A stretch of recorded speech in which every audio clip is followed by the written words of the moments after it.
Rahul Gandhi parliament వద్ద కూర్చొని tea తాగుతూ కొంచెం అనుచితంగా ప్రవర్తించారు. అట్లాగే స్పీకర్ ఆదేశాలు ఉన్నప్పటికీ కూడా పార్లమెంటు లోపల బయట కూడా ఎట్లాంటి నిరసన చేయొద్దని చెప్పిన ఆదేశాలు ఉన్నప్పటికీ కూడా వాటిని కూడా తొంగలో తొక్కి పార్లమెంటు ముందు కూర్చొని టీ తాగడం కొంచెం అనుచితంగా ప్రవర్తించడం పట్ల బీజేపీ ఈరోజు రాహుల్ గాంధీ దిష్టిబొమ్మను అయితే తగలబెట్టడం జరిగింది. దాంట్లో స్వయంగా బీజేపీ రాష్ట్ర అధ్యక్షుడు కూడా పాల్గొనడం జరిగింది. మనతో మాట్లాడడానికి బీజేపీ రాష్ట్ర మీడియా ఇన్ఛార్జ్ సుభాష్ కర్ణ. సార్ చెప్పండి, ఒక ప్రతిపక్ష పార్టీ నాయకుడు అయ్యి ఉండి ఇట్లా ప్రవర్తించడం ఏ విధంగా సబబు అనుకుంటున్నారు? ప్రతిపక్ష నాయకుడు హోదా కూడా రాహుల్ గాంధీకు అసలు శోభ తెస్తలేదు. ఎందుకంటే భారతదేశంలో అనేక మంది ప్రతిపక్ష నాయకులు ఉన్నారు, తర్వాత ప్రధానమంత్రులు అయినారు.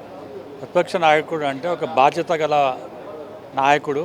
ఎందుకంటే అన్ని విపక్షాలకు సంబంధించిన ఒక నాయకుడిని వారు ఏంటంటే ఎంచుకుంటే ఈరోజు రాజ్యాంగాన్ని ఏ విధంగా తూట్లు పొడుస్తున్నారు, రాజ్యాంగం పుస్తకం పట్టుకొని దేశమంతా తిరుగుకుంటూ ప్రపంచమంతా తిరుగుకుంటూ నరేంద్ర మోదీ గారి నాయకత్వాన్ని వ్యతిరేకిస్తూ ఈ రాజ్యాంగం ఏంటంటే మోదీ గారు వచ్చిన తర్వాత రాజ్యాంగానికి తూట్లు పొడుస్తున్నారని చెప్పి అనేకమైన అనుచిత వ్యాఖ్యలు చేయడం మనం అందరం కూడా గమనించినాం. ముఖ్యంగా విదేశీ విశ్వవిద్యాలయంలో వెళ్ళి భారతదేశాన్ని, ప్రభుత్వాన్ని, రాజ్యాంగాన్ని, ఎన్నికల కమిషన్ను, అలాగే భారత పౌరులను కూడా కించపరుకుల సందర్భాలను కూడా చూసినాం.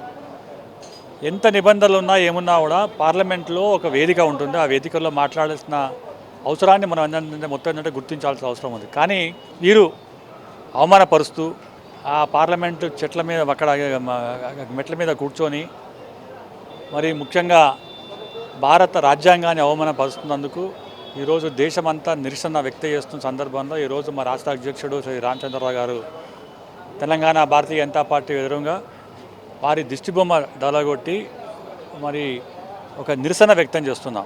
ఈరోజు మేము డిమాండ్ చేస్తున్నాం, రాహుల్ గాంధీ గారు ఇండి కూటమి ఏదైతే ఉందో వారిని తక్షణం బర్తరఫ్ చేసి రాజ్యాంగాన్ని కాపాడాల్సిన బాధ్యత ఇండి కూటమికి ఉంది. ఎందుకంటే మీరు భారతదేశ పౌరులు కనుక భారతదేశ రాజ్యాంగాన్ని గౌరవించే వ్యక్తి మనకు ఉండాలని చెప్పి ఈరోజు మేము డిమాండ్ చేస్తున్నాం. మీరు కనుక వారిని అట్నే పొడిగించిపోతుంటే, వారు అట్నే కనుక ఉంటే మీకు కూడా రేపొద్దున రాహుల్ గాంధీ గారికి, కాంగ్రెస్ పార్టీకి గతి పడుతుందని చెప్పి కూడా హెచ్చరిస్తున్నాం.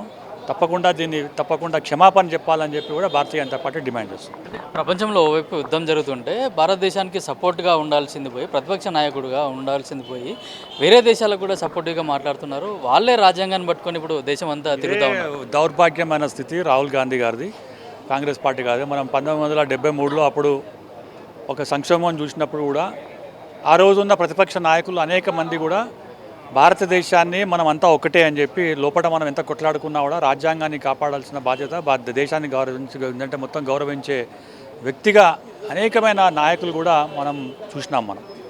అలాగే 1990-91లో కూడా అప్పుడు విపక్షాల నేత రాజీవ్ గాంధీ, కాంగ్రెస్ పార్టీ విపక్ష నేత ఉన్నా కూడా ఇరాక్ వారు జరిగినప్పుడు దేశంలో సంక్షోభం ఎదుర్కొంటే ఆ సంక్షోభాన్ని పక్కన పెట్టేసి సంక్షోభాన్ని సమర్థించకపోగా మనకు భారతదేశ ప్రభుత్వాన్ని కూడా గౌరవించిన వ్యక్తి కూడా ఉన్నారు. అటల్ బిహారీ వాజ్పేయి కూడా ఒక శోభ తీసుకొచ్చినారు.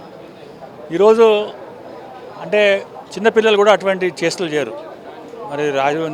రాహుల్ గాంధీ గారు ఎప్పుడు మెచ్యూర్ అవుతారో నాకు తెలియదు. కానీ 56 సంవత్సరాలు ఉన్న 5 సార్లు పార్లమెంట్ అభ్యర్థిగా గెలిచి ఒక కాంగ్రెస్ పార్టీకు అధ్యక్షుడిగా ఉండి, ఉపాధ్యక్షుడిగా ఉండి, జనరల్ సెక్రటరీగా ఉండి ఈరోజు ఇటువంటి అనుచిత వ్యాఖ్యలు చేయడం తీవ్రంగా ఖండిస్తుంది. ఎంత ఇబ్బంది ఉన్నా కూడా ఈరోజు మోదీ గారి నాయకత్వంలో దేశంలో ఎటువంటి ఇబ్బందులు లేదు, గ్యాస్ కొరత ఇబ్బంది లేదు అని చెప్పి పదే చెప్పినా కూడా కేవలం కాంగ్రెస్ పార్టీ పాలించే రాజ్యంలోనే ఇటువంటి కొరత ఉంది తప్పితే ఇంకెక్కడ కూడా లేదు. అంటే కొందరు నాయకులు కూడా ఇప్పుడు గ్యాస్కు కృత్రిమ కొరత సృష్టించాలని చెప్పేసి కూడా కొన్ని వందల కొద్ది సిలిండర్లు కూడా వాళ్ళ గోడౌన్లలో దాచిపెట్టుకున్న పరిస్థితి ఉంది. మహారాష్ట్రలో యూత్ కాంగ్రెస్ ప్రెసిడెంట్ ఒకతను సుమారు 1000 సిలిండర్లు దాచిపెట్టినారు. సమాజ్వాదీ పార్టీకి సంబంధించిన వ్యక్తి ఉత్తరప్రదేశ్లో 500 సిలిండర్లు దాచిపెట్టినారు అన్నాడు.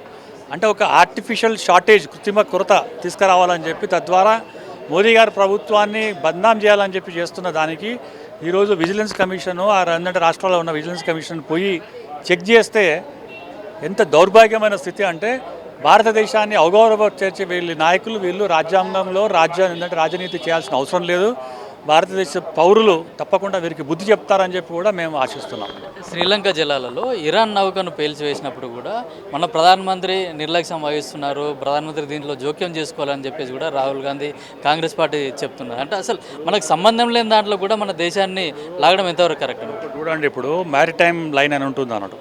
అంటే మన సముద్రం తీరాలలో మనకు ఒక డిస్టెన్స్ వరకు మనకే దాంట్లో ఒక అధికారం ఉంటుంది అన్నట్టు.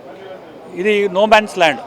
అంటే 250 కిలోమీటర్లు వైజాగ్ నుంచి మన ఏంటంటే మన చెన్నై పోర్ట్ నుంచి పోయిన తర్వాత మనకు ఎటువంటి హోల్డ్ ఉండదు అన్నట్టు. అక్కడ నౌకల్లో ఏమైనా పెడుతుందంటే భారతదేశ ప్రభుత్వాన్ని మాట్లాడతారు, ఇంకెక్కడో ఏమో అయితే మన గురించి మాట్లాడతారు. ఇవాళ చూడండి, ఇవాళ ఇరాన్ కూడా మనకు చాలా క్లియర్గా చెప్పింది, భారతదేశ నౌకలను, భారతదేశ పౌరులను అక్కడ వచ్చే ఏదైతే నౌక ఉందో భారతదేశ జెండా ఉంటే చాలా క్లియర్గా పంపిస్తున్నారు కదా. ఇవాళ మనకు గ్యాస్ సిలిండర్లు వస్తున్నాయి, మనకు గ్యాస్ వస్తుంది. ఇదందరూ ఏంటంటే గుర్తించాల్సిన అవసరం ఉంది. కేవలం కాంగ్రెస్ పార్టీ ఎక్కడైతే రూలింగ్ చేస్తుందో అక్కడనే కృత్రిమ కొరత సృష్టించి బద్నాం చేసే ప్రక్రియను ఈరోజు భారతీయ జనతా పార్టీ అందరూ కూడా అంటే దేశంలో ప్రతి పౌరులు కూడా గుర్తించాలి. కాంగ్రెస్ పార్టీ ఏ విధంగా అవమానం పరుస్తుందో, దేశాన్ని అవగౌరవపరుస్తుందో ఒకసారి గుర్తించాలి. రాబోయే ఎన్నికలు ఏ ఎన్నికలైనా కూడా కాంగ్రెస్ పార్టీని డిపాజిట్ రాకుండా చేయాలని చెప్పి కూడా మేము కోరుతున్నాం. అంటే గతంలో పివి నరసింహారావు ప్రధానమంత్రి ఉన్నప్పుడు కూడా వాజ్పేయి ప్రతిపక్ష నాయకుడు ఉన్నప్పుడు యుఎన్ నేషన్ కూడా వాజ్పేయిని భారతదేశ ప్రతినిధిగా పంపించిన సందర్భం అప్పుడు అధికార పార్టీకి ప్రతిపక్ష పార్టీకి సత్సంబంధాలు ఉంటాయి. కానీ ఇప్పుడు మాత్రం ఎప్పుడైనా కూడా మనం దేశంలో రాష్ట్రంలో ఉన్నప్పుడు మనకు ఎన్నో విభేదాలు ఉండొచ్చు. ఒక పొలిటికల్ పార్టీకి ఒక పార్టీకి విభేదాలు ఉండొచ్చు. అంత మాత్రాన దేశం ఒక్కటే కదా, భారతదేశం పౌరులం కదా. మనం భారతదేశం గురించి మాట్లాడాల్సిన బాధ్యత మీ మీద కూడా ఉంది, ప్రతిపక్షాలు కూడా.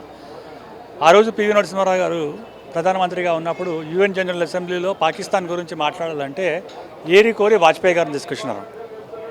ఎందుకు తీసుకొచ్చినారు? వాజ్పేయి గారు ఒక స్టేట్స్మెన్, లీడర్ ఆఫ్ అపోజిషన్ ఉంటే వాజ్పేయి గారు మీరే పోయి మాట్లాడండి అంటే ఏ విధంగా యుఎన్ జనరల్ అసెంబ్లీలో జెనీవాలో వాజ్పేయి గారు భారతదేశాన్ని గౌరవిస్తూ ప్రభుత్వాన్ని కొనియాడుతూ పాకిస్తాన్ను ఒక ఏకాకిగా చేసిన ఘనత కూడా మరి అపోజిషన్ లీడర్గా ఉన్న వాజ్పేయికి దక్కిందంటే మన అందరం ఒకటి.